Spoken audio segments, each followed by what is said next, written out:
From VOA Learning English, this is the Economics Report in Special English. Burma's financial industry has suffered from years of mismanagement under military rule. But more recently, the government has pushed through economic reforms. Those measures are changing the nation's banks and re-energizing businesses. There are even hopes that Burma could become one of Asia's fast-growing economies, an Asian tiger. Burma had one of the best-performing economies in Southeast Asia before the military seized power in 1962. Many years of state control over the economy followed. Widespread corruption and international sanctions left it one of the poorest countries in the area. Economist Sean Turnell says turning around the economy will require strong measures against corruption.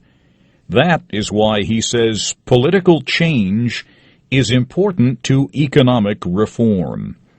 He says restrictive measures make it harder for Burmese to do business internationally. At present, the most destructive regulation is the one that restricts access to foreign exchange and restricts access to import licences. Because the effect of that is not only to restrict the amount of imports that come into this country, and it really needs a lot of imports, but there's an added effect to it, and that is that keeps the exchange rate artificially high. The restrictions on foreign monetary exchange do not just hurt big business. They affect small businesses too. For example, Nini owns a workshop in Rangoon. He and his family manufacture toys for buyers from as far away as Hong Kong. So his toy business is international, but Burma's banks are not. Nini still depends on middlemen called hundis to process foreign money transactions. Foreign visitors to Burma once used black market money changers, and hundis are still the main method for international money transfers.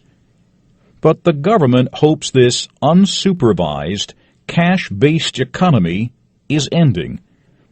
It plans to do this with new ATMs, automated teller machines, and foreign exchange licenses for private banks.